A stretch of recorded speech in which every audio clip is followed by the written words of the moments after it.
ನಮಸ್ಕಾರ ವೀಕ್ಷಕರೇ, ಜಾನಕಿ ಟಿವಿ ಸುದ್ದಿವಾಹಿನಿಗೆ ಸ್ವಾಗತ. ನಾನು ನಿಮ್ಮ ಎಂ ಮಹಾದೇವಸ್ವಾಮಿ. ಎರಡು ದಿವಸಗಳ ಹಿಂದೆ ಕಳೆದ 2.5-3 ತಿಂಗಳ ನಂತರ ಬೆಂಗಳೂರಿನ ನಮ್ಮ ಕಚೇರಿನಲ್ಲಿ ಹಲವಾರು ವಿಚಾರಗಳನ್ನು ಪ್ರಸ್ತಾಪ ಮಾಡಿದ್ದೇನೆ. ಆ ವಿಷಯದಲ್ಲಿ ದ್ವೇಷದ ರಾಜಕಾರಣದ ಅಂಶ ಅಲ್ಲ, ಅದು ದ್ವೇಷದ ರಾಜಕಾರಣ ನಡೀತಿರತಕ್ಕಂಥದ್ದು ಈಗಿನ ಸರ್ಕಾರದಲ್ಲಿ. ಯಾವ ರೀತಿಯಲ್ಲಿ ಸರ್ಕಾರ ಆ ಅಧಿಕಾರವನ್ನು ದುರುಪಯೋಗ ಪಡಿಸ್ಕೊಳ್ತಾ ಇದ್ದಾರೆ, ದಾಖಲೆಗಳಿದೆ. ಆ ದಾಖಲೆಗಳ ಆಧಾರದ ಮೇಲೆ ಈಗ ನನ್ನ ಮೇಲೆ ಅವರು ಯುದ್ಧ ಶುರು ಮಾಡಿದರು. ಕಳೆದ 1 ವರ್ಷದಿಂದ ಎಷ್ಟೆಷ್ಟು ಶ್ರಮ ಹಾಕೊಂಡು ಕೂತಿದ್ದಾರೆ, ಪ್ರತಿಯೊಂದು ವಿಷಯವೂ ನನಗೆ ಗೊತ್ತು. ಇದರಲ್ಲಿ ಯಾರು ಒಬ್ಬ ವ್ಯಕ್ತಿ ಪ್ರಶ್ನೆ ಅಲ್ಲ, ಇಡೀ ಸರ್ಕಾರ ಒಬ್ಬ ಕುಮಾರಸ್ವಾಮಿಯನ್ನು ಯಾವ ರೀತಿಗೆ ಮೌನಕ್ಕೆ ಶರಣಾಗಬೇಕು, ಅದನ್ನು ಯಾವ ರೀತಿ ಅವರು ಯಶಸ್ವಿಯಾಗಿ ಕಾರ್ಯರೂಪಕ್ಕೆ ತರಬೇಕು, ಇದು ಈ ಸರ್ಕಾರದಲ್ಲಿ ನಡೀತಿರ್ತಕ್ಕಂಥದ್ದು. ನಾನು ಈ ಸರ್ಕಾರದಲ್ಲಿ ಮಾಡಿರ್ತಕ್ಕಂಥ ಹಲವಾರು ಅಕ್ರಮಗಳ ದಾಖಲೆಗಳ ಒಂದು ದೊಡ್ಡ ಮಟ್ಟದ ಟನ್ಗಟ್ಟಲೆ ದಾಖಲಾತಿ ಇದೆ ಅಂತ ಹೇಳಿದ್ದೇನೆ. ನಮ್ಮ ಮಾಧ್ಯಮದ ಸ್ನೇಹಿತರು ನಾನು ಹೇಳ್ತಕ್ಕಂಥದ್ದು, ನನಗೆ ಕಳೆದ 2008-09 ಅಲ್ಲಿಂದ ಇಲ್ಲಿಯವರೆಗೆ ಯಾವ ರೀತಿಯಲ್ಲಿ ಆಡಳಿತ ನಡೆಸ್ತಕ್ಕಂಥವರು ಅಕ್ರಮ ಮಾಡಿದರು, ಅದರ ಬಗ್ಗೆ ಧ್ವನಿ ಎತ್ತಿದ್ರೆ ಅದನ್ನು ಯಾವ ರೀತಿ ಸಂಪೂರ್ಣವಾಗಿ ನಾಶ ಮಾಡಬೇಕು. ಇವತ್ತಿನ ಸಂಸ್ಥೆಗಳಲ್ಲಿ ಯಾವುದೇ ರೀತಿಯ ದಾಖಲೆಗಳಿಟ್ಟರೂ ಆ ದಾಖಲೆಗಳಿಗೆ ಗೌರವ ಇಲ್ಲ. ಇದು ನನಗೆ 2008ರಿಂದ ಆಗಿರ್ತಕ್ಕಂಥ ಅನುಭವ. ಇಲ್ಲಿ ನಾನು ಮೊನ್ನೆ ಕೆಣಕಿರ್ತಕ್ಕಂಥದ್ದೇನಿದೆ, ನನಗೆ ಯುದ್ಧವನ್ನು ಸಾರ್ತೇನೆ ಅಂತ ಹೇಳಿರೋದು. ಪಾಪ ನಮ್ಮ ಪರಮೇಶ್ವರ್ ನೆನ್ನೆ ಒಂದು ಹೇಳಿಕೆ ಕೊಟ್ಟರು, ಗೃಹ ಸಚಿವರು. ಕುಮಾರಸ್ವಾಮಿಯವರು ಗನ್ ಹಿಡ್ಕೊಂಬರ್ತಾರ ಅಂತ ಅದೇನೋ ಹೇಳೋರೆ. ಗನ್ನು ಏನು ಹೇಳಿರೋದು? ಬಂದೂಕ. ನಾವು ಬಂದೂಕದ ಬ್ಯಾಕ್ಗ್ರೌಂಡಲ್ಲಿ ಬಂದವರಲ್ಲ. ನಮ್ಮ ಸಂಸ್ಕೃತಿ ಗಾಂಧಿ ತತ್ವದ ಆಧಾರ, ಅದಕ್ಕಿಂತ ಹೆಚ್ಚಾಗಿ ಕುವೆಂಪು ಅವರ ಸರ್ವ ಜನಾಂಗದ ಶಾಂತಿಯ ತೋಟ, ಆ ಸಂಸ್ಕೃತಿಯಿಂದ ಬಂದಿರತಕ್ಕಂಥವ್ರು ನಾವು ಬಂದೂಕ ಹಿಡ್ಕೊಂಡು ಹೋರಾಟ ಮಾಡೋಕ್ಕೆ ಬರೋರಲ್ಲ. ಬಂದೂಕದಲ್ಲಿರ್ತಕ್ಕಂಥ ಶಕ್ತಿಗಿಂತ ಈ ದಾಖಲೆಗಳಿದೆಯಲ್ಲ, ಅದರ ಮುಂದೆ ಈ ಬಂದೂಕಗಳು ವರ್ಕೌಟ್ ಆಗಲ್ಲ. ಅದನ್ನು ಗೃಹ ಸಚಿವರಿಗೆ ಹೇಳಲಿಕ್ಕೆ ಬಯಸ್ತೀನಿ, ನಿಮ್ಮ ಯೋಗ್ಯತೆಗೆ ವಿಧಾನಸಭೆಯ ಕಲಾಪದಲ್ಲಿ ಒಬ್ಬ ಮಂತ್ರಿ ಏನೇನು ಪದ ಬಳಕೆ ಮಾಡಿದ್ರು 2 ದಿನದಲ್ಲಿ ಮಾಹಿತಿ ಕೊಡ್ತೀನಿ. ಕರ್ನಾಟಕ ರಾಜ್ಯ ಅದೆಂಥದ್ದು C D factory, C D ಮತ್ತು ಇನ್ನೊಂದು ಪೆನ್ ಡ್ರೈವ್ ತಯಾರು ಮಾಡ್ತಕ್ಕಂಥ ಫ್ಯಾಕ್ಟ್ರಿ ಆಗಿದೆ. ನಾನು ಹೇಳ್ತಿರೋದಲ್ಲ, ಇದು ಕಾಂಗ್ರೆಸ್ ನಾಯಕರು ಹೇಳಿದ್ದು, ಮಂತ್ರಿ, ಜವಾಬ್ದಾರಿಯುತವಾದಂಥ ಮಂತ್ರಿ ಹೇಳಿರ್ತಕ್ಕಂಥದ್ದು. ಇವತ್ತು ಅಷ್ಟೆಲ್ಲ ವಿಷಯಗಳನ್ನು ಅವರು ಪ್ರಸ್ತಾಪ ಮಾಡಿ ನನ್ನ ಹತ್ರ ಹಲವಾರು ದಾಖಲೆಗಳಿದೆ ಅಂತ ಹೇಳಿ ಕಲಾಪದಲ್ಲಿ ರಿಜಿಸ್ಟರ್ ಆಗಿದೆ, ಅವ್ರು ಮಾತಾಡಿರೋದಿಲ್ಲ. ಇವತ್ತು ಅದು ಎಲ್ಲಿಗೆ ಅಳ್ಳಾಡಿಸಿದಿರಿ ಪರಮೇಶ್ವರ್ ಅವರೇ? ಯಾವ ತನಿಖೆ ಮಾಡಿದ್ರಪ್ಪ? ಹೇಳಿದ್ರಲ್ಲ, ಅದನ್ನು 48 ಜನ ಅವರೇ ಇದಕ್ಕೆಲ್ಲ ಕೆಲಸ ಮಾಡೋದು, ಹಿಂದ್ಗಡೆ ಒಬ್ಬ ಮಹಾನ್ ನಾಯಕ ಅವನೇ, ಇದೆಲ್ಲ ಹೇಳಿದ್ರಲ್ಲ. ಇಂಥ ನೀಚ ಕೆಲಸ ಮಾಡ್ತಕ್ಕಂಥವ್ರು ನಿಮಗೆ ಗೊತ್ತಿದೆ. ಸಿದ್ದರಾಮಯ್ಯವ್ರಿಗೆ ಗೊತ್ತಿಲ್ವ ಇದು? ಯಾರ ಮನೆ ರೈಡ್ ಮಾಡಿಸಿದ್ರು ಸಿದ್ದರಾಮಯ್ಯವರು? ಅಲ್ಲಿ ಏನೇನು ಸಿಕ್ತು ಅದನ್ನು ಇಟ್ಕೊಂಡೆ ತಾನೆ ಇವ್ರು ಮಾತಾಡಿದ್ದು ವಿಧಾನಸಭೆಯಲ್ಲಿ. ಯಾತಕ್ಕೆ ಸುಪಾರಿ ಕೊಟ್ಟರು? ಈಗ ಅವ್ರ ಮಗ ಹೇಳ್ತಾ ಇದ್ದಾರಲ್ಲ, ಯಾವ ಕಾರಣಕ್ಕೆ ಸುಪಾರಿ ಕೊಟ್ಟು ಸುಮ್ಮನೆ ಕೊಡ್ತಾರೆ ಸುಪಾರಿನ? ಅದ್ರ ಹಿನ್ನೆಲೆ ಏನಿದೆ? ಸತ್ಯ ಹೊರಗೆ ತರ್ತೀರಾ? ಯಾರು ನಿಮ್ಮ ಗೃಹ ಸಚಿವ? ಗೃಹ ಸಚಿವರು ಅವರು ಯಾವುದೋ ಪ್ರಕರಣ ಶುರುವಾಯ್ತಿದ್ದಕ್ಕೆ ಉಸಿರೇ ಬಿಟ್ಬಿಟ್ರು, ಮಾತುಕತೆನೇ ಇಲ್ಲ, ಸೈಲೆಂಟೇ ಆಗೋದ್ರು. ಯಾವುದೋ ಚಿನ್ನ ಇದ್ರ ವ್ಯಾಪಾರಗಳದು ಆ ವಿಷಯ ಬರ್ತಿದ್ದಂಗೆ ಇಂಥವರು ನನ್ನ ಬಗ್ಗೆ ಲಘುವಾಗಿ ಮಾತಾಡೋದು. ನಂದು ವೈಯಕ್ತಿಕವಾಗಿ ಯಾತಕ್ಕೆ ನಾನಿವತ್ತು ಈ ಸರ್ಕಾರಗಳಿಂದ ನನ್ನ ಮೇಲೆ ಗದಾಪ್ರಹಾರ ಮಾಡ್ತಾ ಇದ್ದಾರೆ, ಏನು ಅಕ್ರಮ ಮಾಡಿದ್ದೀನಿ ಅಂತಲ್ಲ. 40 ವರ್ಷದ ಹಿಂದೆ ಒಂದು ಆಸ್ತಿ ಮಾಡಿದರೆ ಈಗ ನಾನು ಅದಂತೂ 4 ಎಕರೆ, ಒಬ್ಬ ಮಾಜಿ ಮುಖ್ಯಮಂತ್ರಿ, 2 ಬಾರಿ ಕೇಂದ್ರದ ಮಂತ್ರಿ, ಒಬ್ಬ ಮಾಜಿ ಪ್ರಧಾನಮಂತ್ರಿ ಮಗ, ಯಾವ ಪುಟ್ಕೋಸಿ 4 ಎಕರೆನ ಒತ್ತುವರಿ ಮಾಡಬೇಕಾ ನಾನು? ಈ ತನಿಖೆ ಅಂತ ಏನು ಹೊರಟಿದ್ದಾರೆ, ಪೊಲೀಸ್ ಇಲಾಖೆಯವರು ನೋಟಿಸ್ ಕೊಡೋಕ್ಕೆ ಸಾಧ್ಯನಾ? ಪೊಲೀಸ್ ಇಲಾಖೆಯಿಂದ ನೋಟಿಸು 40 ವರ್ಷ 50 ವರ್ಷದಿಂದ ಯಾರು ಭೂ ಪಂಚರಾತಿ ಮಾಡಿ ತೆಗೆದುಕೊಂಡು ಭೂ ಮಂಜೂರಾತಿಲಿ ಅದನ್ನು ಹಿಂದಿಂದ ಯಾರ್ಯಾರಿಗೆ ಮಾರಾಟ ಮಾಡ್ಕೊಂಬಂದವ್ರೆ ಆ ಪ್ರೋಸೆಸ್ಗೆ ಅಡಿಷನಲ್ SP ತನಿಖಾಧಿಕಾರಿಯಾಗಿ ಮಾಡಿರ್ತಕ್ಕಂಥದ್ದು ರೆವಿನ್ಯೂ ಮ್ಯಾಟ್ರನ್ನ ಇತಿಹಾಸದಲ್ಲಿ ಎಲ್ಲಾದರೂ ಇದೆಯಾ? ಇತಿಹಾಸದಲ್ಲಿ ನೀವು ಯಾವ ತನಿಖೆ ಬೇಕಾದರೂ ಮಾಡಿ, ಯಾವುದಾದ್ರೂ ಈಗ ಟ್ರಂಪ್ ಭಾಳ ಸ್ಪೀಡ್ ಇದ್ದಾರೆ, ಅವ್ರಿಗೆ ರಿಕ್ವೆಸ್ಟ್ ಮಾಡಿ ಅಲ್ಲಿಂದ ಯಾವ್ದಾರ ಒಂದು ತನಿಖಾ ಸಂಸ್ಥೆ ತಗೊಂಬಂದು ಮಾಡಿ. ತಯಾರಾಗಿದ್ದೇನೆ ಸಿದ್ದರಾಮಯ್ಯನವರೇ. ನಂದು ವೈಯಕ್ತಿಕವಾಗಿ ಬಿಟ್ಬಿಡಿ, ಕಾನೂನಿನ ವ್ಯಾಪ್ತಿನಲ್ಲಿ ನನ್ನ ಒಂದು ದುಡಿಮೆ, ಅದಕ್ಕೆ ನ್ಯಾಯ ದೊರಕಬೇಕು, ಮುಂದೆ ಅದು ಜನಕ್ಕೆ ಅರ್ಥ ಆಗುತ್ತೆ. ಇವತ್ತು ನನಗೆ ಈ ಪರಿಸ್ಥಿತಿ ತಂದಿರೋರು ಎಷ್ಟು ಕುಟುಂಬಗಳ ಮನೆ ಹಾಳು ಮಾಡಿದ್ದೀರಿ.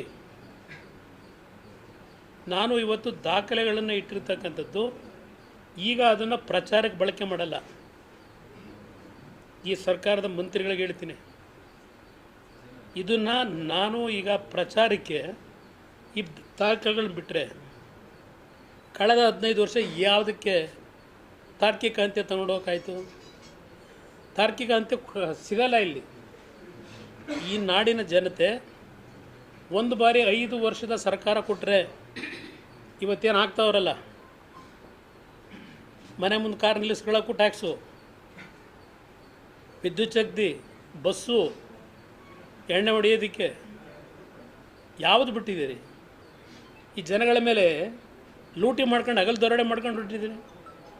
ಈ ದಾಖಲೆಗಳನ್ನು ನಾನು ಭಾಳ ಭದ್ರವಾಗಿಟ್ಟಿರ್ತಕ್ಕಂಥದ್ದು. ನನ್ನನ್ನು ಆಯ್ಕೆ ಮಾಡಿರ್ತಕ್ಕಂಥ ಮಂಡ್ಯ ಜಿಲ್ಲೆ ನೆಲದಿಂದ ಹೇಳ್ತಾ ಇದ್ದೇನೆ. ಇವತ್ತು ಈ ನಾಡಿನ ಜನತೆಗೆ ಆಗಿರತಕ್ಕಂಥ ಅನುಭವಗಳೇನಿದೆ, ಈ ಸರ್ಕಾರಗಳು ಯಾವ ರೀತಿ ನಡೀತಾ ಇದ್ದಾವೆ. ನಾನು 2007 ಮುಖ್ಯಮಂತ್ರಿ ಆದಾಗ ಆಡಳಿತದ ಅನುಭವ ಇಲ್ಲದೆ ಇದ್ದರೂ ಅವತ್ತು ನಾನು ಕೊಟ್ಟಂಥ ಕಾರ್ಯಕ್ರಮಗಳೇನಿದೆ, ನನ್ನ ಕಾಲದಲ್ಲಿ ಯಾವುದೋ ಪರ್ಸೆಂಟೇಜ್ ಇರಲಿಲ್ಲ, ಇವತ್ತು ನಡೀತಾ ಇದೆಯಲ್ಲ. ಎಷ್ಟು ಜನರು ಮನೆ ಹಾಳು ಮಾಡಿದ್ದೀರಿ. ಬೆಂಗಳೂರು ನಗರದಲ್ಲಿ ಏನೇನು ನಡೀತಾ ಇದೆ, ಇದಕ್ಕೆಲ್ಲ ಹೆದರಬೇಡ ಕಣಪ್ಪ, ನಿನ್ನ ಎದುರಿಸೋಕ್ಕಾಯ್ತದ ನಾವು, ನೀನು ಮಾಡಿರೋ ಸಂಪಾದನೆ, ಆ ದುಡ್ಡಲ್ಲಿ ಯಾರನ್ನು ಬೇಕಾದರೂ ಏನು ಬೇಕಾದರೂ ಮಾಡ್ತೀಯ. ನೀನು ಎದುರಿಸ್ತೀವಿ ಅಂತ ನಾವೆಲ್ಲೂ ಹೇಳಿಲ್ಲಪ್ಪ. ಅದೇನೋ ಅವ್ರು ಹೇಳಿದ್ರು, ನನಗೆ ಕನಕಪುರದ ಬಂಡೆ ಹೊಡೆಯೋದೊಂದು ಅನುಭವ ಬಿಟ್ಟರೆ ಬಳ್ಳಾರಿಗೆ ಹೋಗೇ ಇಲ್ಲ ಅಂದರು. ಅದಕ್ಕೆ ಹೇಳಿದೆ, ಬಳ್ಳಾರಿಲಿ ಏನೇನು ಮಾಡಿದೀಯಪ್ಪ ಅಂತ. ಎಲ್ಲ ಭದ್ರವಾಗಿದೆ, ಯಾವುದೂ ನಾನು ಕತೆ ಕಟ್ಟಿರೋದಲ್ಲ. ನನಗೆ ಈ ನಾಡಿನ ಜನತೆ ಈ ಭ್ರಷ್ಟ ವ್ಯವಸ್ಥೆಯನ್ನು ಪ್ರತಿನಿತ್ಯ ಏನು ಅನುಭವಿಸ್ತಾ ಇದ್ದೀರಿ, ಕೈ ಜೋಡಿಸಿ ಮನವಿ ಮಾಡ್ತೇನೆ. ನನ್ನನ್ನು ಆಯ್ಕೆ ಮಾಡಿರ್ತಕ್ಕಂಥ ಈ ಪುಣ್ಯ ಮಂಡ್ಯ ಜಿಲ್ಲೆಯ ನೆಲದಿಂದ ಮುಂದಿನ ದಿನಗಳಲ್ಲಿ ಈ ನಾಡು ಉಳಿಬೇಕಾದ್ರೆ ಎಂಥ ವ್ಯಕ್ತಿಗಳನ್ನು ತರಬೇಕು ಅನ್ನೋ ತೀರ್ಮಾನಕ್ಕೆ ಬನ್ನಿ. ಏನು 2000 ರೂಪಾಯಿ ಕೂಡ ದೊಡ್ಡ ವಿಷಯವ? 2000 ರೂಪಾಯಿ ಯಾವ್ಯಾವುದಕ್ಕೆ ಬೆಲೆ ಏರಿಕೆ ಮಾಡಿದ್ರಿ? ಪೆಟ್ರೋಲಿಗೆ ಮತ್ತೀಗ 2 ರೂಪಾಯಿ. ನಾನೇ ಈ ಜಾಗದಲ್ಲಿ ಇದ್ದಿದ್ರೆ 2000 ಅಲ್ಲ 5000 ಕೊಡುವೆ. ಈ ರೀತಿ ಟ್ಯಾಕ್ಸ್ ಹಾಕೋದಾದರೆ 5000 ರೂಪಾಯಿಗೆ ನಡೆದಂತೆ ನಡೆದಿದ್ದೇವೆ. ಸತ್ಯವನ್ನಲ್ಲದೆ ಬೇರೇನೂ ಹೇಳುವುದಿಲ್ಲ. ಸತ್ಯವೇವರ ಮನೆದೇವರು ಎಲ್ಲಾದರೂ ಉಂಟಾ? ನಿಮ್ಮ ಲೋಕಾಯುಕ್ತದ್ದು ಮೂಡಾದ ತನಿಖೆ ಯಾವ ಸ್ಪೀಡಲ್ಲಿ ಮಾಡಿದ್ರು ತನಿಖೆ? ಯಾವ ಸ್ಪೀಡಲ್ಲಿ ಮಾಡಿದ್ದೀರಿ ನಿಮ್ಮ ಪೊಲೀಸ್ ಅಧಿಕಾರಿಗಳು? ನನ್ನ ಮೇಲೂ ಮಾಡ್ತಾ ಇದ್ದಿಲ್ಲ. ಯಡಿಯೂರಪ್ಪನವ್ರಾಗ ಹಾಕಿದ್ರು ನನ್ನ ಮೇಲೆ. 17 ವರ್ಷ ಆಗಿದೆ. 17 ವರ್ಷದಿಂದ ತನಿಖೆ ಮಾಡ್ತಾನೇ ಇದ್ದೀರಿ ಎಲ್ಲ ಸರ್ಕಾರಗಳು. ಅದರಿಂದ ನಾನು ನಾಡಿನ ಜನತೆಗೆ, ನಮ್ಮ ಮಾಧ್ಯಮದ ಸ್ನೇಹಿತರುಗಳದು, ನಾನು ಪ್ರಚಾರಕ್ಕೆ ಈ ದಾಖಲೆಗಳು ಕೊಟ್ಟರು ಈಗಿನ ವ್ಯವಸ್ಥೆಯಲ್ಲಿ ನ್ಯಾಯ ದೊರಕಲ್ಲ. ಅದಕ್ಕೋಸ್ಕರಲೇ ಈ ದಾಖಲೆಗಳನ್ನು ಭದ್ರವಾಗಿ ಏನಿಟ್ಟಿದ್ದೇನೆ. ನನಗೆ ಈ ನಾಡಿನ ಜೊತೆ ಒಂದು ಬಾರಿ ಅವಕಾಶ ಕೊಟ್ಟರೆ ಯುವಕರಿಗೆ ಮನವಿ ಮಾಡ್ತೇನೆ, ಒಂದು ಬಾರಿ ತೀರ್ಮಾನ ಮಾಡಿ. ಎಲ್ಲರೂ ನೋಡಿದ್ದೀರಿ, 5 ವರ್ಷದ ಸರ್ಕಾರ ನನ್ನ ಕೈಯಲ್ಲಿ ಕೊಟ್ಟರೆ ಇವತ್ತೇನು ಈ ರಾಜ್ಯ ಲೂಟಿಯಾಗಿದೆ, ಆ ದುಡ್ಡನ್ನು ಖಜಾನೆ ತುಂಬಿಸೋದಕ್ಕೆ ಯಾವ ರೀತಿ ಕಾನೂನು ವ್ಯಾಪ್ತಿಯೊಳಗೆ ಮಾಡಿರ್ತಕ್ಕಂಥ ಈ ಕೋಟ್ಯಾಂತರ ಕೋಟಿ ಅಕ್ರಮಗಳೇನಿದೆ, ಇದನ್ನು ಸರಿಪಡಿಸಬೇಕಾದ್ರೆ ಸ್ವತಂತ್ರವಾದ 5 ವರ್ಷದ ಸರ್ಕಾರ ಬೇಕು. ಅನುಭವ ಇದೆ ನನಗೆ, ಡೆಲ್ಲಿನೂ ನೋಡಿದ್ದೀನಿ, ಇಲ್ಲೂ ನೋಡ್ತಾ ಇದ್ದೀನಿ ಆಡಳಿತ. ನಾನೇನೋ ಒಂದು ನಮ್ಮ ಕುಟುಂಬ ದೇವ್ರ ಮೇಲೆ ನಂಬಿಕೆ ಇಟ್ಟಿದ್ದವು.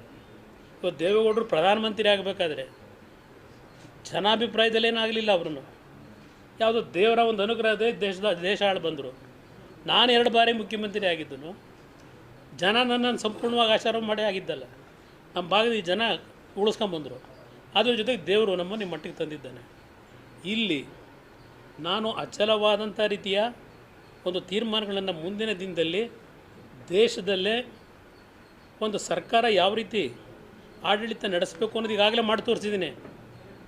ಗ್ರಾಮ ವಾಸ್ತವ್ಯದ ಮುಖಾಂತರ ಹಳ್ಳಿಗಳಲ್ಲಿ ದಲಿತರ ಮನೆ ಇರಲಿ, ಎಲ್ಲರ ಮನೆಯಲ್ಲೂ ವಾಸ್ತವ್ಯ ಮಾಡಿದ್ದೀನಿ. ಜನತಾ ದರ್ಶನ ಬೆಳಗ್ಗೆಯಿಂದ ರಾತ್ರಿ 12 ಗಂಟೆವರೆಗೂ ಮಾಡಿದ್ದೀನಿ. ನೆನ್ನೆನೂ ಸಹ ಬೆಳಗ್ಗೆ ಮನೆ ಹತ್ರ ಒಂದು ದಲಿತ ಸಮಾಜದ ಒಂದು ಹೆಣ್ಣುಮಗಳು, ಗಂಡ ಇಲ್ಲ, 2 ಜನ ಮಕ್ಕಳು ಕರ್ಕೊಂಬಂದಿದ್ದಾಳೆ. ಇನ್ನೊಬ್ಬ ಹೆಣ್ಣುಮಗಳು ಒಂದು ಮಗು ಕರ್ಕೊಂಡು ಅವಳು ಬಂದಿದ್ದಾಳೆ ಚಿತ್ರದುರ್ಗದಿಂದ. ಇವರ 2,000 ರೂಪಾಯಿ ಏನು ಎಲ್ಲ ಅತ್ಯಂತ ಭಾಳ ದೊಡ್ಡ ಮಟ್ಟದ ಜೀವನ ಮಾಡ್ತಾವ್ರೆ. ಸಿದ್ದರಾಮಯ್ಯನವರೇ ಕಳಿಸಿ ನನ್ನ ಮನೆ ಹತ್ರ. ಬೆಳಗ್ಗೆ ಎದ್ದು ಬರ್ತಾರಲ್ಲ ನನ್ನ ಹತ್ರ ಆ ನೋವು ಹೇಳ್ಕೊಂಡು.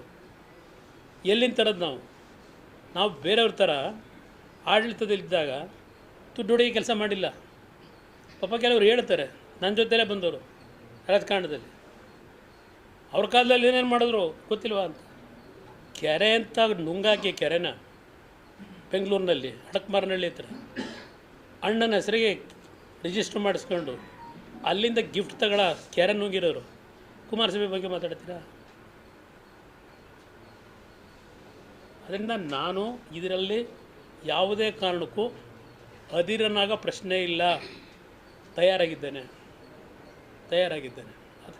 ಅದ್ರಿ ತಾವು ಟಾರ್ಗೆಟ್ ಆಗ್ತಿದ್ರ ಅಂತ ಹೇಳಿದ್ರಿ ಸರ್. ನಾವು ಈಗ ಸೆಂಟ್ರಲ್ ಗವರ್ನಮೆಂಟ್ ಮಿನಿಸ್ಟರ್ ಇದ್ದೀರಾ ಸರ್, ನೀವು ಯಾಕೆ ಟಾರ್ಗೆಟ್ ಆಗ್ತಾ ಇದ್ದೀರಾ ಸರ್? ಜೊತೆಗೆ ನಿಮ್ಮ ಲ್ಯಾಂಡ್ ವಿಚಾರವಾಗಿ ಒಬ್ರು ಈಗ ಅಡಿಷನಲ್ ಎಸ್ ಪಿ ಅವ್ರಿಗೆ ಕೊಟ್ಟಿದ್ದಾರೆ ಅಂತ ಹೇಳಿದ್ರು ಸರ್. ಅವ್ರಿಗೂ ಇದಕ್ಕೆ ಸಂಬಂಧಪಟ್ಟ, ಯಾಕಂದ್ರೆ ಇದು ಕಂದಾಯ ಬರುತ್ತೆ, ಅವ್ರಿಗೆ ಯಾಕೆ ಕೊಟ್ಟಿದ್ದಾರೆ ಅಂತ ಅವ್ರು ಹೇಳ್ಬೇಕು. ಅದು ಯಾರೋ ಡಿವಿಷನಲ್ ಕಮಿಷನರ್ ಅಂತಲ್ಲ, ಪ್ರಾದೇಶಿಕ ಎಂಥದ್ದು ಆಯುಕ್ತ, ಅವ್ರಿಗೆ ಹೆಂಗೆ 5 ಜನದ ಕಮಿಟಿ ಮಾಡೋರಲ್ಲ, SIT. ಪ್ರಥಮ ಬಾರಿಗೆ ದೇಶದ ಇತಿಹಾಸದಲ್ಲಿ ಯಾರೋ ಒಬ್ಬ ಜಾಯಿಂಟ್ ಸರ್ವೇಯರು, ಇನ್ನಿಬ್ಬರು ತಹಶೀಲ್ದಾರರು, ಇವರು ಕಮಿಷನರು, ಇವ್ರದ್ದೆಲ್ಲ 5 ಜನದ ಕಮಿಟಿ ಮಾಡಿ ರೆವೆನ್ಯೂ ಇಲಾಖೆನಲ್ಲಿಲ್ಲ ತನಿಖೆಗೆ ಆದೇಶ, ಇವ್ರಿಗೆಲ್ಲರಿಗೂ ಸೂಚನೆ. ಆಮೇಲೆ ಯಾವ ಮಟ್ಟಕ್ಕೆ ಅದು ಅವ್ರಿಗೆ ನೋಟಿಸ್ ಪಡೆದು ಹೇಳ್ತಾರೆ ಪೊಲೀಸ್ ಅಧಿಕಾರಿಗೆ, ಇವ್ರನ್ನ ಯಾರನ್ನ ಕರೆಸ್ತೀರಿ, ಗೌಪ್ಯವಾಗಿ ಅವರ ಆ ಹೇಳಿಕೆಯನ್ನು ಅನ್ಅಫಿಷಿಯಲಿ ತಗೊಳ್ಳಿ, ಗೌಪ್ಯವಾಗಿ ತಗೋಬೇಕಂತ. ಇದು ತನಿಖೆನಾ? ಇವರು ನನ್ನ ಕೈಗೆ ಸಿಗಲ್ವಾ? ಅಷ್ಟು ಸುಲಭವಾಗಿ ನನ್ನ ಜನ ರಾಜಕೀಯ ನಿವೃತ್ತಿ ಮಾಡಿಸ್ತಾರೆ ನನಗೆ? ಇಷ್ಟು ಜನ ಬದುಕಿದ್ದೀನಿ, ಕಾಪಾಡವ್ರೆ ನನ್ನ ಭಾಗದ ಜನ. ಮುಂದೆ ಇವ್ರು ಯಾವ ರೀತಿ ನಡೆಸ್ತಾರೆ ನಂದು ಬಿಟ್ಟುಬಿಡಿ. ಇವತ್ತು ಕಾಂಗ್ರೆಸ್ನ ಸರ್ಕಾರ ಬಂದ ಮೇಲೆ ಎಷ್ಟು ಜನ ಅಮಾಯಕರನ್ನು ಬಲಿ ತಗೊಂಡಿದ್ದೀರಿ, ಎಷ್ಟು ಕುಟುಂಬಗಳನ್ನ ನಾಶ ಮಾಡ್ತಾಯಿದ್ದೀರಿ, ಇಲಾಖೆಗಳನ್ನ ನೀವು ದುರುಪಯೋಗ ಪಡಿಸ್ಕೊಂಡು. ನಾವೇನು ಇಂಥ ಕೆಲಸ ಮಾಡಲಿಲ್ಲ ಎಂದು ಸಹ. BJP ಅವ್ರು ಬಂದರೂ ಕೆಲಸ ಮಾಡೋದು, ಕಾಂಗ್ರೆಸ್ನವ್ರು ಬಂದರೂ ಕೆಲಸ ಮಾಡಿದ್ದೀವಿ. ಅದೇ ನಾವು ಮಾಡಿದ ತಪ್ಪು. ಆ ದ್ವೇಷದ ರಾಜಕಾರಣ ಮಾಡಬೇಕಾಗಿತ್ತು. ಟಾರ್ಗೆಟ್ ಕುಮಾರಸ್ವಾಮಿ ಒಬ್ಬನಿಗೆ ಅವ್ರಿಗೆ ಭಯ. ಯಾಕೆ ಅಂದರೆ ಲೋಕಸಭೆ ಚುನಾವಣೆ ಜನ ಸಂದೇಶ ಕೊಡಲಿಲ್ವಾ? ಇವ್ರು 25 ಸೀಟ್ ಗೆಲ್ತೀವಿ, 26 ಸೀಟ್ ಗೆಲ್ತೀವಿ ಅಂತಿದ್ರು. ಅವತ್ತು ಮೈತ್ರಿ ಸರ್ಕಾರ ಮಾಡಿದ್ರಿಂದ ಜನ ತೀರ್ಮಾನ ಕೊಟ್ಟರಲ್ಲ, ಅಲ್ಲಿಂದಲೇ ಶುರುವಾಯಿತು. ಸಿದ್ದರಾಮಯ್ಯವ್ರು ಕೇಳಿ ಹೇಳ್ತಾರೆ ಯಾರ ಮನೆ ರೈಡ್ ಮಾಡಿಸಿದ್ರು ಅಂತ. ಅದೇ ಇದೆ ಎಲ್ಲ ಇವೆಂತವ ಸಿ ಡಿ ಪಿ ಡಿ ಏನೇನು ಅವೆಲ್ಲ ಪೆನ್ ಡ್ರೈವ್ ಯಾರ ಮನೇಲಿದೆ ಅದನ್ನು ಸೀಸ್ ಮಾಡಬೇಕು ಅಂತ ಹೇಳಿ ಕಳಿಸಿದ್ರಲ್ಲ, ಅವ್ರನ್ನ ಕೇಳಿ ನಾನು ಕೇಳಿದ್ರೆ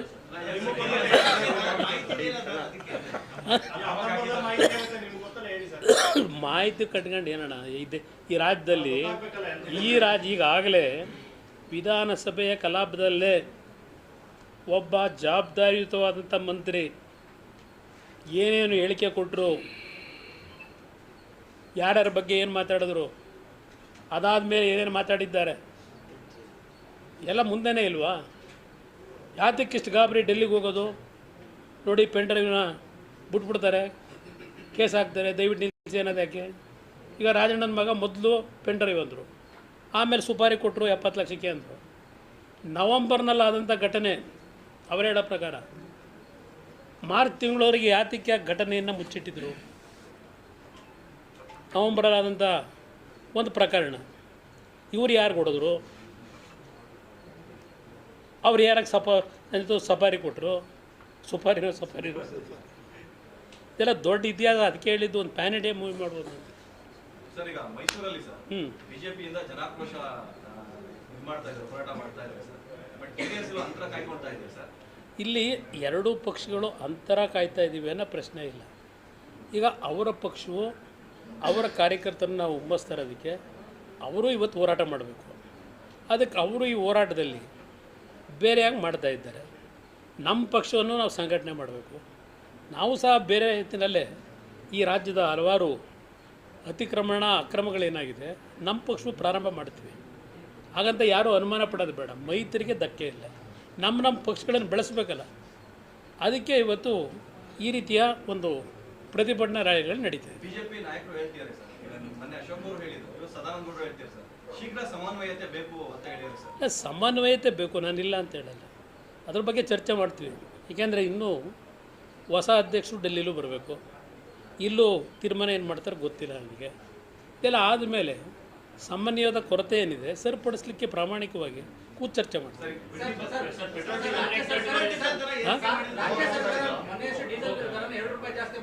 ಮಧ್ಯರಾತ್ರಿ ಯಾರು ಇವತ್ತು ನಾನು ಈ ಬೆಲೆ ಏರಿಕೆ ಬಗ್ಗೆ ಬರೆದ ಯಾವುದೇ ವಿಷಯದಲ್ಲಿ ಇಲ್ಲಿವರೆಗೆ ನಾನು ಯಾರನ್ನೂ ಅಟ್ಯಾಕ್ ಮಾಡಿಲ್ಲ, ಅದರ ಬಗ್ಗೆ ಪ್ರತಿಭಟನೆಯೂ ಮಾಡಿಲ್ಲ ಬೆಲೆ ಏರಿಕೆ ವಿಷಯದಲ್ಲಿ. ಆದರೂ ಒಂದು ದುಃಖಕರವಾದಂಥ ವಿಷಯ, ಇವರು ಕೇಂದ್ರ ಸರ್ಕಾರದ ಮೇಲೆ ಹೇಳೋದು, ಅವರು ಈ ರಾಜ್ಯದ ಸರ್ಕಾರದ ಮೇಲೆ ಹೇಳೋದು. ಇದನ್ನು ಜನ ತೀರ್ಮಾನ ಮಾಡಿ ಯಾವ್ಯಾವ ಕಾರಣಕ್ಕೆ ಈ ರೀತಿಯ ತೆರಿಗೆಯನ್ನು ಏರಿಕೆ ಮಾಡ್ತಾ ಇದ್ದಾರೆ. ಆ ತೆರಿಗೆಯಿಂದ ಬರ್ತಕ್ಕಂಥ ಹಣ ಯಾವ ರೀತಿ ಅದನ್ನು ಸದ್ಬಳಕೆ ಮಾಡಿ ಯಾವ ತೆರಿಗೆ ಕಟ್ತಕ್ಕಂಥ ಜನರ ಬದುಕನ್ನು ಕಟ್ತಾ ಇದ್ದಾರೆ, ಅದನ್ನು ಇವತ್ತು ಜನಗಳ ಮುಂದೆ ಇಡಬೇಕು ನನ್ನ ಅಭಿಪ್ರಾಯದಲ್ಲಿ.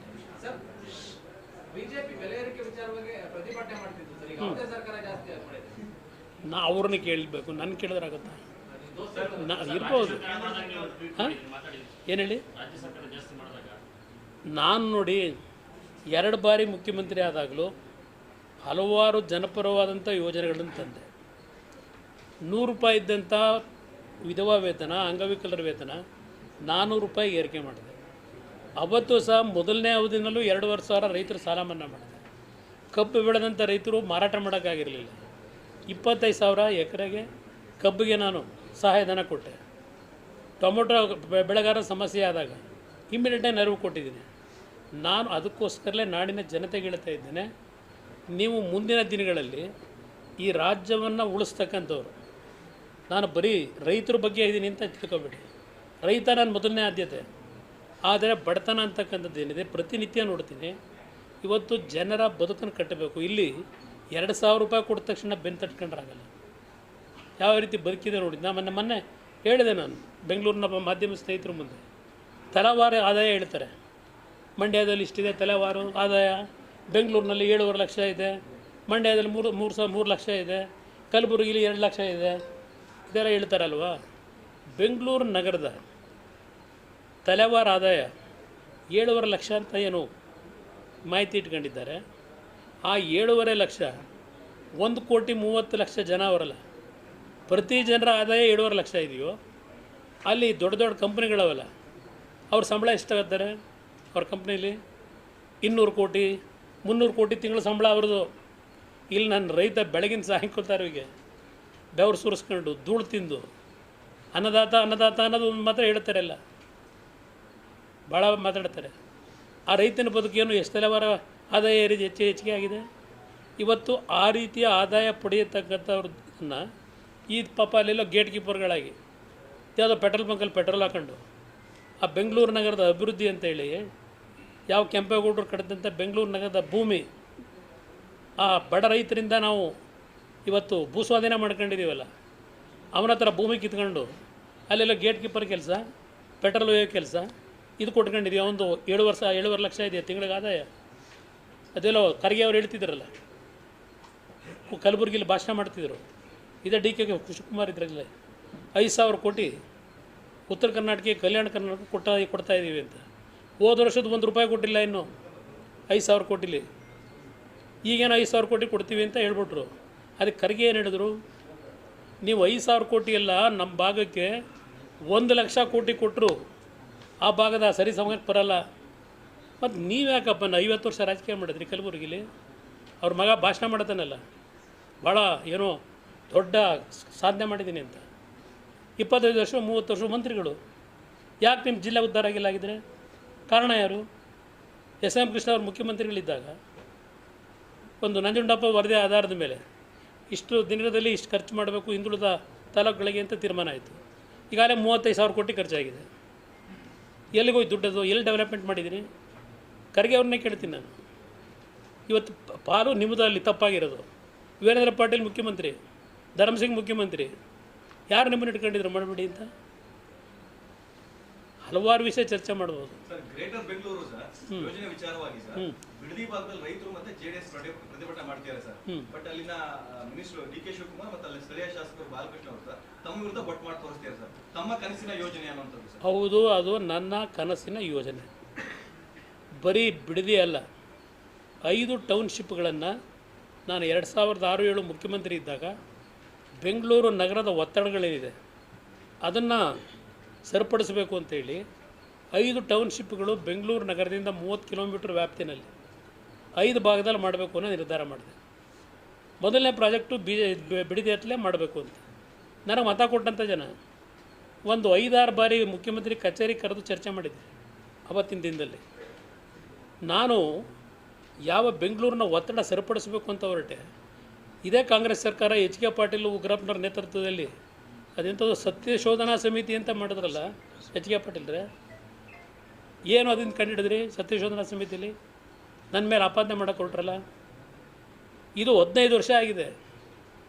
ಇದು ಈಗ ಈ ಬೆಲೆ ಅಲ್ಲಿ ಇವರೇ ಈ ಸರ್ಕಾರ ಈಗಲ್ಟನ್ನಲ್ಲಿ 70 ಎಕರೆ ಭೂಮಿ ಕಸಬಾ ಸಾರಿ ನಿಮ್ಮ ಅದೆಂಥದ್ದು ನಿಮ್ಮ ಖರಾಬ್ ಲ್ಯಾಂಡು ಅಂತ ಪಾಪ ಕಷ್ಟಪಟ್ಟು ಸಾಲ ಸೋಲ ಮಾಡಿ ಈಗಲ್ಟೌನ್ ಕಟ್ದ. ನೇರ ಪುಣ್ಯ ಪಾಪ ತಂದೆ ಒಬ್ಬ ಮಗ ಸತ್ತೋಗವನೆ. ಆ ಕುಟುಂಬ ನಿರ್ನಾಮ ಮಾಡಿದ್ರಲ್ಲಪ್ಪ ಸಿದ್ದರಾಮಯ್ಯನೇ. ಎಷ್ಟಾಕವ್ರ ರೇಟು ಆ 70 ಎಕರೆ ಖರಾಬಿಗೆ? 936 ಕೋಟಿ ಕಟ್ಟಿ ಅಂದರು. ಅಂದರೆ ಎಕರೆ 13 ಕೋಟಿ.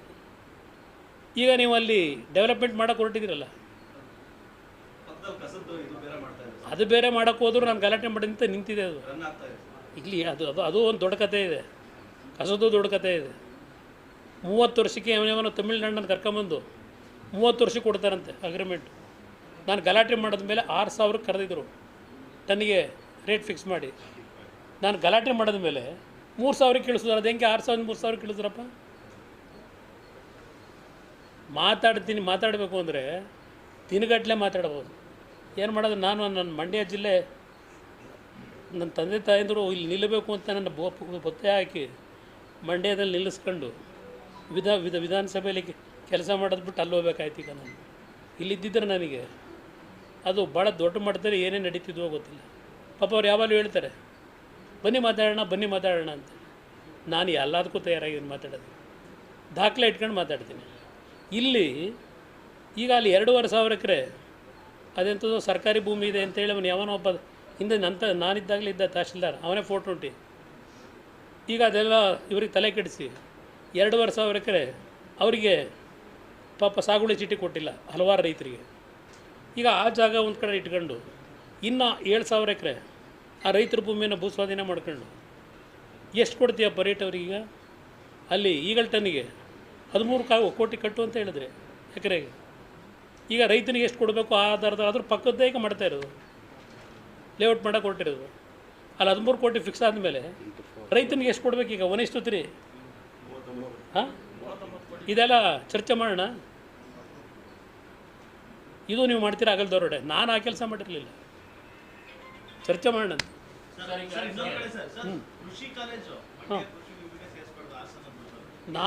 ನೋಡಿ ನಾನು ಎಂದೂ ಸಹ ಕೃಷಿ ಕಾಲೇಜನ್ನು ಮಂಡ್ಯಗೆ ಕೊಡಬಾರ್ದು ಅಂತ ಎಲ್ಲೂ ಹೇಳಿಲ್ಲ ಈ ಕ್ಷಣದವರೆಗೆ.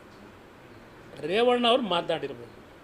ರೇವಣ್ಣ 15 ವರ್ಷದ ಹಿಂದೆ ಹಾಸನದಲ್ಲಿ ಕೃಷಿ ಕಾಲೇಜನ್ನು ನಿರ್ಮಾಣ ಮಾಡಬೇಕು ಅಂತ ಹೇಳಿ ಹಲವಾರು ಇನ್ಫ್ರಾಸ್ಟ್ರಕ್ಚರ್ಗಳನ್ನು 15 ವರ್ಷದಿಂದ ಮಾಡ್ಕೊಂಡಿದ್ದಾರೆ. ಅದನ್ನು ಅಫಿಲಿಯೇಷನ್ನು ಬೆಂಗಳೂರು ಯೂನಿವರ್ಸಿಟಿಗೆ GKVಗೆ ಕೊಟ್ಕೊಂಡವ್ರೆ. ಅದು 15 ವರ್ಷದಿಂದ ಆಗಿರೋದು. ಅದನ್ನು ಇವರು ಈಗ ಬೇರೆ ಜಿಲ್ಲೆಗಳನ್ನು ಇದಕ್ಕೆ ಸೇರಿಸಬೇಕು ಅಂತ ಏನಿದ್ದಾರೆ. ಒಂದು ಕಡೆ ಸ್ಟಾರ್ಟಿಂಗ್ನಲ್ಲಿ ವೀರಾವೇಶದಲ್ಲಿ ಮಾಡಿ ಆಮೇಲೆ ದುಡ್ಡು ಕೊಡದೆ ಇವತ್ತು ಯಾವ್ಯಾವ ವಿಶ್ವವಿದ್ಯಾನಿಲಯಗಳು ಎಲ್ಲಿಗೆ ಬಂದು ನಿಂತವೆ? ಲೆಕ್ಚರರ್ಗಳಿಲ್ಲ, ಕೆಲಸ ಮಾಡಿದ್ರೆ ದುಡ್ಡಿಲ್ಲ. ನಾನು VC ಫಾರಮ್ಮು 2ನೇ ಬಾರಿ ಮುಖ್ಯಮಂತ್ರಿ ಆದಾಗ ಅಲ್ಲಿ ಒಂದು ರೆಸಿಡೆನ್ಷಿಯಲ್ ಕ್ವಾರ್ಟರ್ಸ್ಗಳು ಮಾಡಿ ರೈತರನ್ನ ಇಡೀ ರಾಜ್ಯದಿಂದ ಕರ್ಕೊಂಬಂದು ಟ್ರೈನ್ ಅಪ್ ಮಾಡಿ ಈ ಆಧುನಿಕ ಪದ್ಧತಿಗೆ, ಕೃಷಿ ಪದ್ಧತಿಗೆ ಕೆಲವು ಪ್ರೋಗ್ರಾಮ್ನ ಅನೌನ್ಸ್ ಮಾಡಿದೆ. ನಾನು ಇಳಿತಿದ್ದಂಗೆ ಎಲ್ಲ ಮುಗಿದೋಯ್ತು.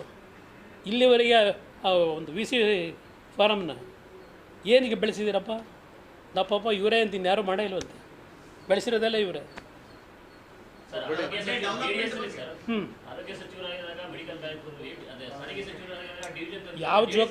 ಯಾವ ಜೋಕರ್ ಹೇಳಿದ್ದು?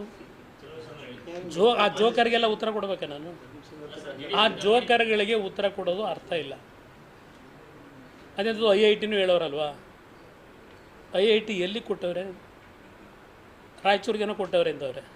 ಆ IIT ಅಂದರೆ ಏನು ಅಂತ ಗೊತ್ತಾ? IIT ಅಂದರೆ ಇಂಥ ಜೋಕರ್ಗಳಿಗೆ ಉತ್ತರ ಕೊಡಲ್ಲ.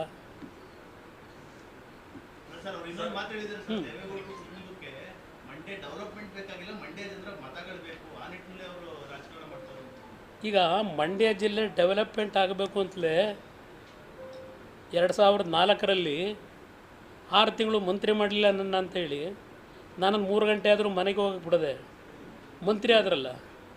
ಯಾರಿಂದ ಆದರು? ಪಾಪ ನನ್ನ ಮುಖ್ಯಮಂತ್ರಿ ಮಾಡಿದ್ರು. ಪಾಪ ಅವರು ಮಂತ್ರಿ ಆಗಬೇಕಾದ್ರೆ ಏನೇನಾಯ್ತು ಸ್ವಲ್ಪ ನೆನಕಳಪ್ಪ. 6 ತಿಂಗಳು ನಾನು ನಿದ್ದೆಗೆಡಿಸಿ ಇವತ್ತಿಂಥ ಆರೋಗ್ಯ ಇಟ್ಕೊಂಡಿರೋದು ಅಂತರ ಸವಾಸ ಮಾಡಿ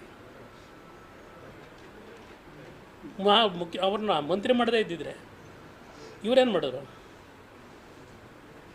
ಮಂತ್ರಿ ಮಾಡಿದ್ವಲ್ಲ, ಇವ್ರನ್ನ ಹಿಡ್ಕೊಂಡಿದ್ವಾ?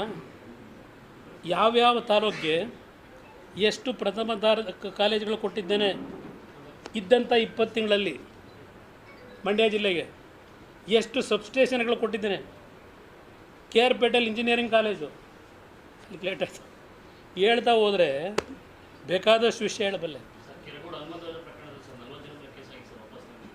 ನೋಡೋದು ಏನು ಮಾಡಬೇಕು. ಕೋರ್ಟ್ಗೇನೋ ಹಾಕಿದಾರಂತೆ, ಒಬ್ಬರು ಯಾರು ಒಳ್ಳೆ ಲಾಯರ್ ಇಡಬೇಕು ಅಂತ ಇದ್ದೀನಿ. ಈಗ ಬಂದು ಹೇಳಿದೆ ಈಗ ವಾರದ್ರಲ್ಲಿ ಬೆಂಗಳೂರಿನಲ್ಲೇ ಒಬ್ಬ ಲಾಯರ್ ಇಡಬೇಕು. ಅದ್ರ ಬಗ್ಗೆ ಗಮನ ಹರಿಸ್ತೀನಿ. ಪಾಂಡುಪುರ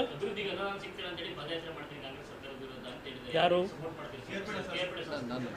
ಇಲ್ಲ, ಅವ್ರ ಕ್ಷೇತ್ರದಲ್ಲಿ ಡೆವಲಪ್ಮೆಂಟಿಗೆ ದುಡ್ಡು ಕೊಟ್ಟಿಲ್ಲ ಅನ್ನೋದಕ್ಕೋಸ್ಕರ ಸರ್ಕಾರದ ಗಮನ ಸೆಳೆಯಕ್ಕೆ ಅವರು ವೈಯಕ್ತಿಕವಾಗಿ ಮಾಡ್ತಾರೆ ಜನಗಳ ಪರವಾಗಿ. ಅದು ನನಗೆ ನಂಬಿಕೆ ಇಲ್ಲ. ಈ ಸರ್ಕಾರಗಳಲ್ಲಿ ಯಾವುದೇ ಕಾರಣಕ್ಕೂ ಆ ದೊಡ್ಡ ಮನಸ್ಸಿಲ್ಲ, ಹೃದಯ ವೈಶಾಲ್ಯತೆಗಳಿಲ್ಲ. ನಾನು 2 ಬಾರಿ ಮುಖ್ಯಮಂತ್ರಿ ಆಗಿದ್ದೆ. ಇವತ್ತು ಸಹ ನೆನಕತ್ತಾರೆ, ನನ್ನ ವಿರೋಧ ಪಕ್ಷದವರು ನೆನಕತ್ತಾರೆ ನನ್ನ. ಅಣ್ಣ ನೀವು ಮುಖ್ಯಮಂತ್ರಿ ಇದ್ದಾಗ ಏನು ಅನುದಾನಗಳು ಕೊಟ್ಟರೆ ಅದರಿಂದ ಉಳ್ಕೊಂಡಿದ್ದೀವಿ ರಾಜಕೀಯದಲ್ಲಿ ಅಂತ ನಾನು ನಡ್ಕೊಂಡಿದ್ದು ದಾರಿದ್ದೀವಿ. ಇವರೇನು ಮಾಡ್ತಾವ್ರೆ ನಿಮ್ಮ ಕಣ್ಣು ಮುಂದೆ ಇದೆ. Thank you brother. 19 ಜನ ತೆಗೆದವ್ರಿಂದ DC ಅವ್ರಿಗೆ ಮಾತಾಡಿದ್ದೀನಿ, ಅದು ಸರಿಪಡಿಸಿ ನಡೆಸಲ್ಲ ಅಂತೇಳಿ.